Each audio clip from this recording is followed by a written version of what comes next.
Next up, we have Eye of the Storm featuring Skylight by Ghost Data, featured in Beat Saber, is my understanding. Once again, everybody, this is a Basterd's LFA, a layman-friendly analysis. I'm a professionally trained musician and composer, and my objective here is to explain things in a way so that you don't have to be one to understand what is happening here musically. So, if you like the sound of that, make sure you're following the channel, subscribe to the channel, whatever term you're going to use, like the video, share the video, leave a comment, turn on notifications, become a member. Once again, everybody, we have a Discord server, a gaming channel, how to request songs if you're not on the live stream. I have a spiel for this and a bunch of other things at the end of the video, so stick around for that. Disclaimers, updated disclaimers showing on your screen, so pause the video to read them in full. Otherwise, please be patient with me. I am acoustic and guitarded, so please keep that in mind. With that, let's do this. Eye of the Storm. Let's go.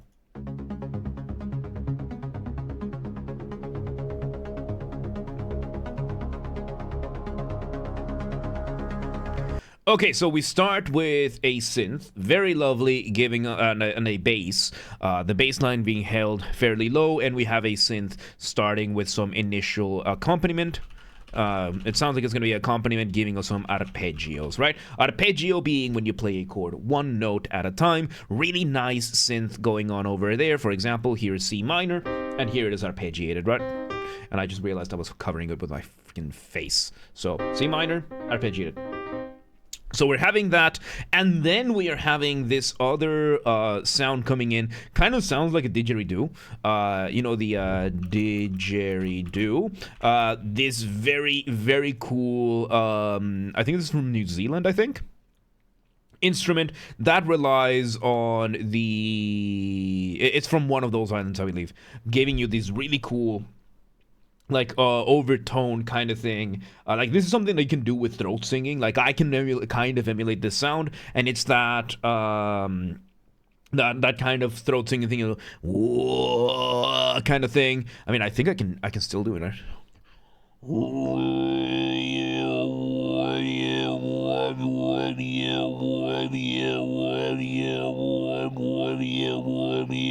That kind of thing. So yeah, I think we can still emulate a didgeridoo.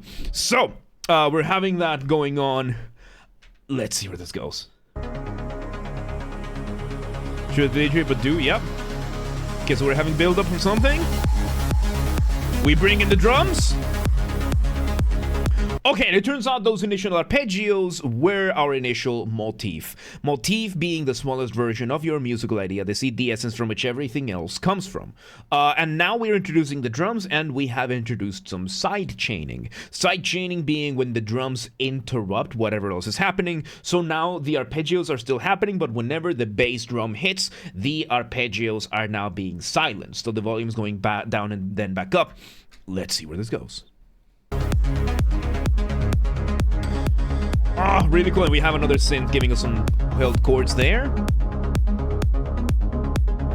Really, really cool with the filters. I like the art. Let's see. Changing the chords. We have changed now the motif. We changed the chords around it because these arpeggios are based on the chords that we're playing. We changed them around as well. Very, very simple. In essence, I think you could technically call this sequencing. Sequencing is when you play the same melodic material just from a different starting point. It's a very, very good way of developing material, right? So, for example, the most famous melody that is made with sequencing.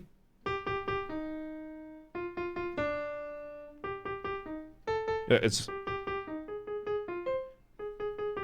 What was it? So it's the same idea, you're just changing around it. Of course, it's not always a one-to-one sequence, because Beethoven changes the distance between the notes every few times, but the melody is indeed being sequenced. And now, to a similar extent, we're just doing this, we're just changing the chords around, and with that we change this, kind of creating a sequence. Let's see where it goes. And we have a nice synth being filtered up, and... oh!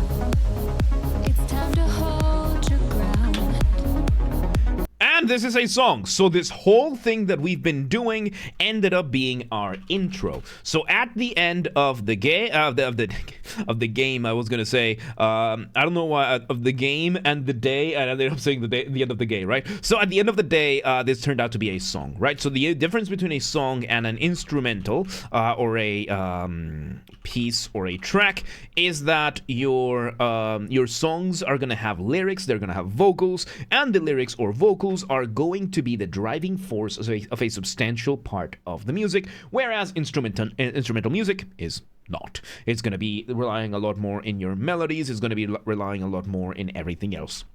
So we started with our intro, now we are in verse number 1. So in song, you're gonna usually have verses, you're gonna have choruses, maybe you might have pre-choruses, you might have bridges, that kind of stuff, but the two main attractions here are going to be your verses and your choruses. Those are gonna be your two biggest building blocks. Your verse is going to be what I call lyrics over music. Your melodies are going to be fairly contained.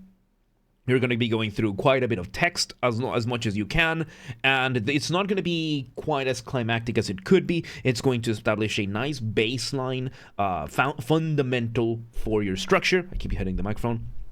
And then your chorus is going to be more climactic, more unleashed, where you're going to show where your music is meant to go. So it gives you that nice fun foundation to the ceiling, and then the rest of the material will be to either connect those two or to help contrast them even further. Right now, we have entered the first verse. Let's see where it goes, because I think the whole intro and that motif ended up being accompaniment now.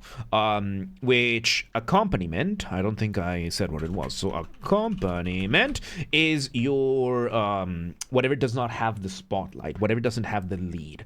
Usually when you're having a song, it's going to be whoever's not singing when the singer is singing. So yeah. And Frenzy, welcome today. How you doing? Good to see you. All right, let's see where this goes. When you can make a sound, don't move. So the accompaniment is doing the same thing as the intro. It's coming. All right, very beautiful here. So yes, we're having the intro being the music used for the verse, which is one of the main ways that you can do an intro. Some people will do an intro where the melody is going to be something completely unrelated. Some people are going to do the intro being the accompaniment for the verse. Some people are going to be doing the chorus as the intro. There are many, many different ways that you can really approach this one. This one is really good. Now we had, with the verse, we have added a little bit of harmonization to the vocals. Harmonization is, the full name would be counterpoint parallel motion, right? Counterpoint being the study of melodies, how they are, how they develop, how they interact with one another, usually in the context of two or more melodies at the same time, which is usually measured in motion. Parallel motion is when you have two melodies playing the same thing, just from a different starting point, right? So in this case, let's say we have this melody over here. Then you would have a second one playing from a different spot. And you would just have simple as, right? So we're having this very, very beautiful, I really like her voice. Let's see where it goes. The tempest is bearing down. Panic and fear abound. Very lovely, and we add those claps and snapping of the fingers. Let's see. Very beautiful. Escape from the darkness. And I think we've moved on now to a pre-chorus. So a chorus is going to be the middle ground between your verse and your chorus, right? So we're having that happening. Let's see where it goes.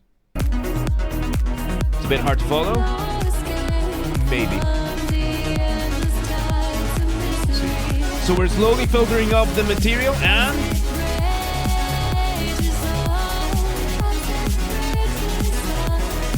and now we are in our chorus. So we go from the verse to pre-chorus to chorus. Again, the verse is going to be the fundamental block of your stuff. The chorus is going to be kind of like your ceiling, and then the pre-chorus is going to be a nice way of smoothing the transition between the two. As you can hear now, the melodies are a lot more They are a lot more unleashed now. They are a lot prettier. The singer is singing in more melismatic ways. There's two main ways that you can sing, by the way. There's syllabic, and then there is melismatic. So syllabic singing is can you stop streaming? I don't feel like watching you right now. That's a good one. Oh, that one took me off guard. So yeah, syllabic singing is when you have one syllable per note, which is what was happening very much in the verse. So this is very, very common, in you would see, like, can be fairly slow, can be fairly fast, but, Mamma mia, il catalogo è questo. You have this one syllable per note. I am singing one syllable at a time. And then you have melismatic when it's more than one syllable per for a more than one note per syllable. I'm getting brained. More than one note per syllable. And in this case, you're hearing the melodies going up. This is where you get your kind of kind of things. You're chanting, every kind of stuff, where you're just extending the words as much as you can and giving them more unleashed melodies. This is what we're doing right now. Syllabic usually is being used in verses. Melismatic is very common to be used in choruses because it allows for your music to advance further. Nowadays, it's more common to just see syllabic singing. In this case, let's see where it goes.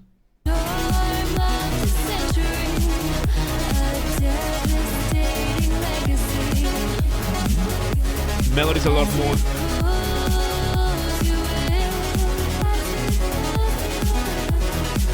So in this case, we are doing syllabic singing, but we are holding out some of the notes. We're elongating some of the notes a little bit more so that the melody we can just enjoy the sound of the voice right here. And I think it's Sky's voice over here. Very beautiful voice. Very nice and pure. I really like that. So yeah, let's see where this goes.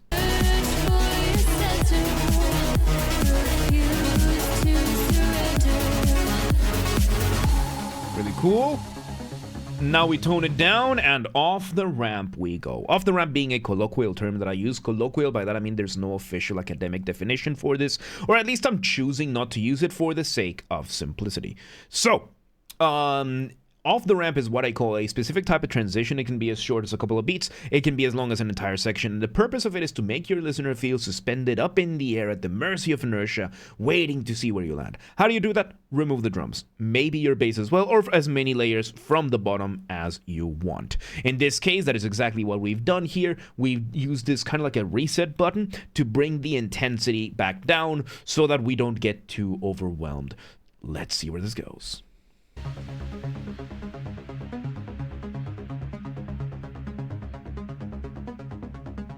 Really cool. We bring the same chords as we had before. I think it's similar arpeggios as we had before.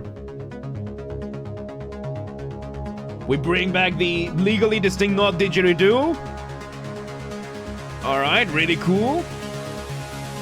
Let's see. So I guess we're gonna go to the verse number 2.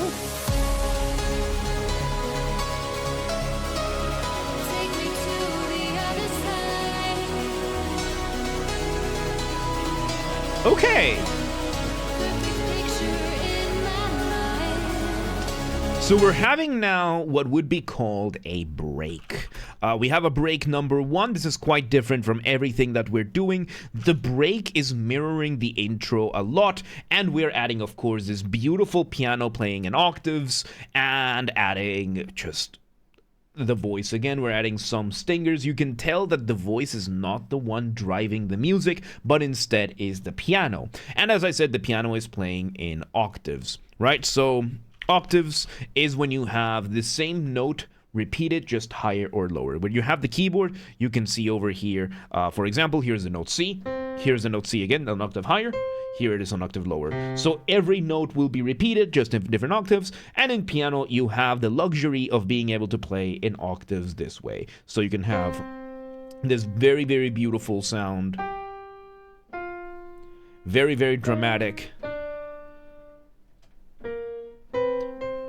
If you have a good pianist, of course, right? Which I am not. So yeah, we're having these octaves giving us a very, very dramatic melody, which I think the melody kind of mirrors what we had in the chorus a little bit more elongated. Elongation, by the way, being when you slow down something in concept, right? So a melody, you make a melody slower while everything else stays the same, or something, or you slow down a specific rhythm for the rest. The opposite of elongation, of course, being reduction, when you speed up a specific element in your music. If you're talking about speeding up or slowing down the entirety, to slow down is to apply a retardando, and to speed up is to do an accelerando. Which retardando, which is just to slow down the whole thing, and el accelerando to speed up the whole thing. Don't look at me like that. These are just the terms that we've had, right? So yeah, let's continue. Let's see where this goes.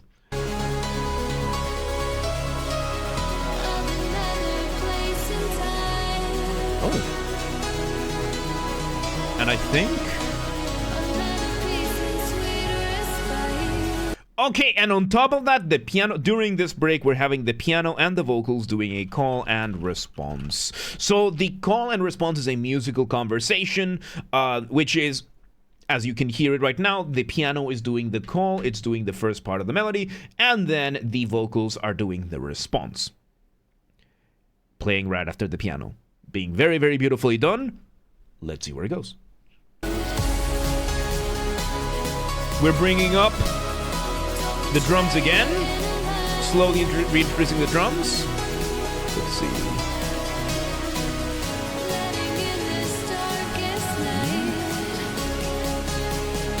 We're building up, I guess, to a beat drop.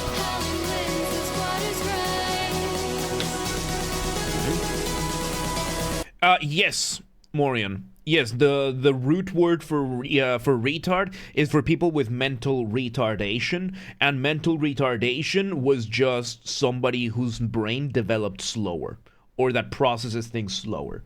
That is the root of it. Yeah, and back in the day, it was just used mainly in music. It's always been used to say that something is slowing down.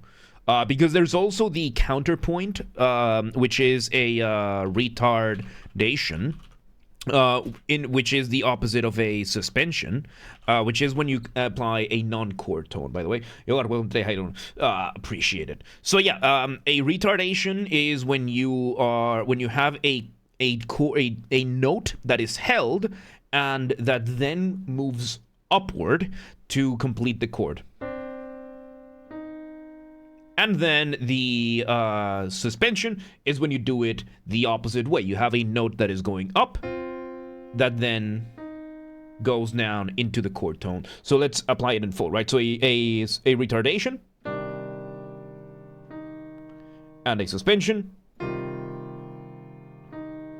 So yeah, that's how it is applied in music and that kind of stuff. And again, if you don't like these terms, I don't know what to tell you. This is how it's in music. Grow up. Let's see where this goes. Let's see. There you go. I said I was gonna go for a beat drop. All right, there we go. So we now have our first beat drop. We have our first beat drop going on over here. And then, yes, correct, Magnus. We have our beat drop, which, of course, we're adding a bunch of different ingredients from throughout the piece. And we introduce the beat drop with a little bit of rhythmic displacement. In electronic music, I think they call this a hook. Potato, tomato, right? It's basically the same concept, just rhythmic displacement is the overall principle that we use for this. Rhythmic displacement, as the name suggests, is when you displace something in the rhythm to either push something back so that it sounds later or rush something forward so that it sounds earlier. In this case, we used a little bit of drums, a little bit of a drum fill over there to push down the impact of the drop a little bit further. So let's see where this goes.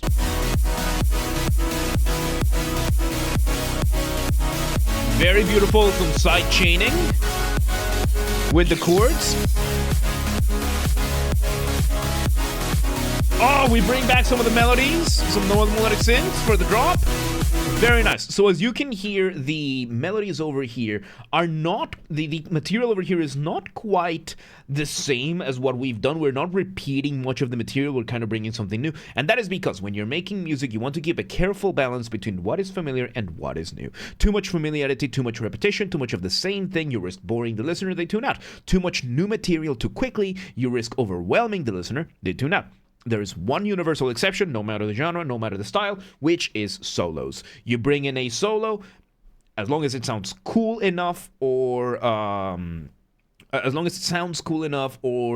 it fits enough, you can get away with pretty much anything. And then electronic music has one additional exception, which is dropping the beat. As long as it fits enough and it sounds cool enough, you can get away with anything. So in this case, we're doing a combination of what we were doing in the intro, a little bit of the chorus. We're adding a little bit of everything over here during the drop. In this case, the drop is very, very much the climax of the piece. Usually your climax is going to be, climax of the song, sorry. The climax is going to be in the last 1 to 2 minutes, usually depending on the duration of your song. And it's going to be the place where you use as much of your material as you want. You want to make this feel as again, climactic, as cathartic as possible, right? Yes, Frenzy, yes indeed. Let's see where this goes. And welcome back. There you go. Oh, that was so good. So we end up using a single hit of the piano's octaves. We bring back those melodies from the octaves in the piano that we used during the break, and we use that as rhythmic displacement to push back ever so slightly the continuing of the drop. And now we have the melody from the break. Very well played. Very, very well played. You want to use these things. Let's see if we still use the call and response though. Let's see where it goes. Call and response with the call and response.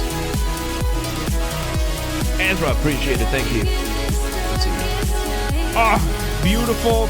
We have the drop. We have the... Oh, this is so good. Very nice and climactic. And we also have another synth in the background giving us a little bit of syncopation. Syncopation, of course. Syncopation. So right now we have beat drop. We are in break 2, which is beat drop part 2, right? So we're having this syncopation is when you play something against the beat. Right now we are having another synth giving us this where the initial hit is by the drums. So the drums hits, gives a little bit of extra sense of motion, a little bit of extra sense of momentum. Really, really nice. This is beautiful, dude. Let's see where it goes.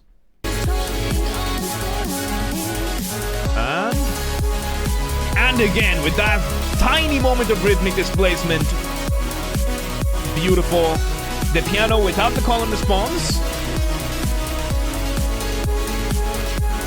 Beat drops also the EDM, kind of. Oh, this is so good. Let's see.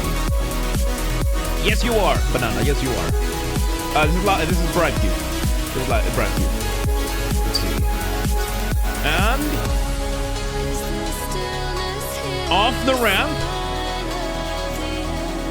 Oh, we bring back both melodies. We have now the piano with the vocals singing, with the harmonization. I think this is a pre-chorus vocals. Very, very, very beautiful. Let's see what this is.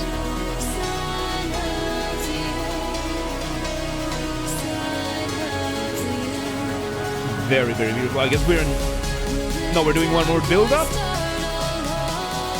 Very nice. It's beautiful. The whole thing is beautiful. Let's see where it goes. Speeding up for that build up. Are we gonna drop again? There we go. We engage in a quick deceptive resolution to bring back what sounds to be like a partial recapitulation of the introduction. Let me see where this goes, right? Then we're gonna address the deceptive resolution. Variation of the start, yeah, variation of the intro. Very nice deceptive resolution. Oh, we're going full. Okay. We bring back the intro. We're using the intro as the outro. So we are now in outro territory. Nice. How are you gonna end this? Alright. Oh god, the image is fading. Do not tell me. We're building this up. Building up. Building up. And there we go. We do a couple more repetitions. We end it there, and there you have it. What a beautiful, beautiful song this was. Fairly straightforward structure over here, no? Intro, verse, pre-chorus, chorus, break. And I like that we had kind of like a double piece over here, because the first part was the song part. Intro, verse, pre-chorus, chorus. Then break number 1 kind of acts like an intro to the beat drop, then break 2, and outro, which gives us the structure of an electronic instrumental that we usually get in, like, you know, your Creos or your Camellias or your Soulkriegs or anybody like that, right? So we're having a combination of both worlds. And it is really good, really, really lovely. And of course, we had a quick deceptive resolution in the break number 2 before going to the outro. So when you're making music, you want to keep you're doing one of two things. You're building tension or you're resolving that tension. That point in between we call the cadence. And the cadence is usually the building of the expectation, which is then resolved where you either expect it to be, or when you do a deceptive cadence or deceptive resolution is when you don't resolve it to where you're expecting it to go. Let's say, for example, from C major, we have C to G. This is the creating cadence, which now it is begging me to go back to C. This is the expected place to going back to C. However, if we were to engage in a deceptive resolution, and if I then go to A, it very, very, very much sounds like we're going somewhere else. And if we were to apply this to the graph, what this does is, instead of giving us that regular up and down that we got, you get the up, and then you get this motion over here. It gives you momentum to build up so that then you can do a stronger resolution with the following cadence. And there you have it. There you have it. What a beautiful song that was. Eye of the Storm featuring Skylight by Ghost Data, featured in Beat Saber, is my understanding. Absolutely beautiful. Once again, everybody, this has been a Basterd's LFA, a layman-friendly analysis. I'm a professionally trained musician and composer, and my objective here has been to explain things in a way so that you don't have to be one to understand what's happened here musically. So, if you're watching this on the YouTube video archive thing, thank you for watching. Make sure you're following the channel, subscribe to the channel, whatever term you're going to use. Like the video, share the video, leave a comment, turn on notifications, become a member. Once again, everybody, don't forget to join the Discord server. We have a Discord server that's linked in the description. That's where everything gets announced first, whether it is the streams going live, the videos going up on the YouTube channels, updates to the schedule, or if one of the projects I work on get released, something like that, anything like that, it all gets announced there, linked in the description. Make sure you join, and all of those good things. Yes, artists out there, Ghost Data or anybody else on YouTube or otherwise, this is an open invitation. Let's work together. If you want any of my musical skills for any of your projects, whether it is my guitars, Mongolian throat singing, you know, the good old ooh, ooh, ooh, ooh, ooh, ooh, kind of thing, regular singing, voice acting, whatever it is, reach out, let me know, let's work together, let's make stuff. And if you're in the audience and you know somebody who could benefit from any of these, reach out, let them know. Please do not harass anyone, please do not spam anyone, be cool about things, don't be a rat. Members get early access to the content. Members get early access to the content. I schedule the videos for the week on Saturdays, and if you're a paid member on YouTube, regardless of your tier, you get access to the videos when I schedule them, at least for the LFAs. So become a member today. If you want to listen to this without me interrupting every 3.5 seconds, I'll be linking it in the description down below. If you want to request a song and you're not on the live stream, check the pinned comment in the description. It has the instructions on what to do. If you are on the live stream, you can go ahead and start requesting songs.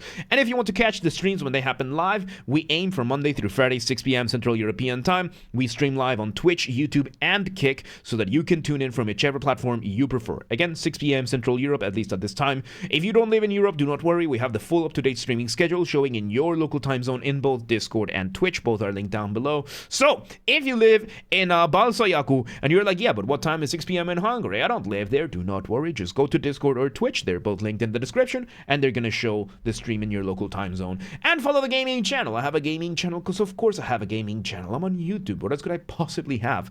Games are Basterd. That's where I put the gaming after show recordings when they happen, recorded live on stream during the main channel, in the after show, and then the recordings go here, linked in the description, or just search on YouTube, same username as James R. Basterd, just swap the J for a G, and you got it. And yeah, there you go. Eye of the Storm, featuring Skylight, Ghost Data. That was beautiful, dude. That was such a nice song. Really, really good stuff. But yeah, let's move on.